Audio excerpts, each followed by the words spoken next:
বাংলা ভাষা বাঙালিকে টার্গেট করছে বিজেপি। রাজস্থান থেকে ওড়িশা, মহারাষ্ট্র থেকে ছত্তিশগড়, শুধুমাত্র বাংলায় কথা বলার অপরাধে এই সব রাজ্যে বাঙালি পরিযায়ী শ্রমিকদের গ্রেফতার হতে হচ্ছে বারবার। কিন্তু কেন? বিজেপির গোদা হিন্দুত্বের রাজনীতি পশ্চিমবঙ্গে চলছে না বলে? তাই কি হুমকি? বুঝিয়ে দেওয়া হচ্ছে বিজেপিকে ক্ষমতায় না আনলে এভাবেই বাঙালিকে হেনস্থা হতে হবে বারবার।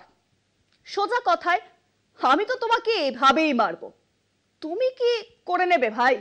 এরই উত্তর বাঙালি দিল বুধবার। বাংলা এবং বাঙালির অপমানের প্রতিবাদে আজ রাস্তায় নামলেন মুখ্যমন্ত্রী মমতা বন্দ্যোপাধ্যায়, পাশে অভিষেক এবং তৃণমূলের নেতা মন্ত্রীরা। ধর্মতলার সভা থেকে বিজেপিকে সরাসরি নিশানা করলেন বাংলার মেয়ে মমতা।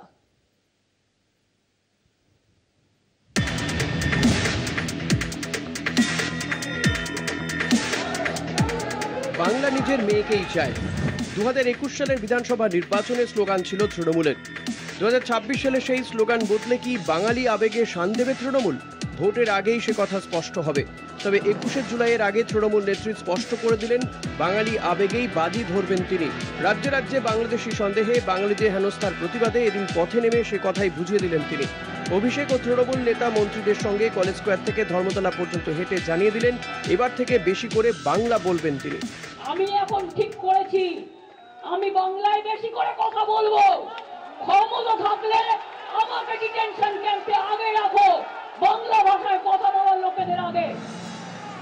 তৃণমূল নেত্রীর চ্যালেঞ্জ, বাংলা ও বাঙালির অধিকার রক্ষার স্বার্থে ইঞ্চিতে ইঞ্চিতে লড়াই করবেন তিনি। महाराष्ट्र में बीजेपी जीता, नहीं तो नहीं जीतता। दिल्ली में भी ऐसा करके जीता, बिहार में भी ऐसा प्लान कर रहा है, वो भी हमारा भाई बहन है। बंगाल में भी प्लान करना है। हम तो इंच में लड़ाई करेंगे और दिखा देंगे, बिना युद्धे 1 इंची जमिও আমরা ছাড়বো না। মুখ্যমন্ত্রীর অভিযোগ, ফেব্রুয়ারি মাসেই লুকিয়ে নোটিফিকেশন জারি করেছে কেন্দ্রীয় সরকার। বাংলাদেশি বলে সন্দেহ হলেই ডিটেনশন ক্যাম্পে রাখার নির্দেশ গিয়েছে বিজেপির রাজ্যে। কেন্দ্রের বিজ্ঞপ্তিকে চ্যালেঞ্জ করা হবে বলে জানিয়েছেন তৃণমূল নেত্রী। ভারত সরকার একটা নোটিফিকেশন করেছে, জেনে রাখুন। সেই নোটিফিকেশনটা আমরা চ্যালেঞ্জ করব।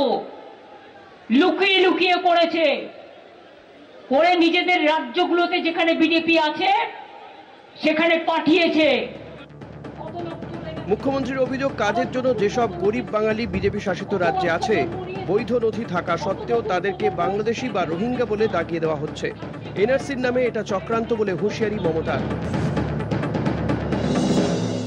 বাংলা ভাষা कहने से বাংলাদেশি রোহিঙ্গা বল দেতা হয়, তাদের দিয়ে কাজ করাবে।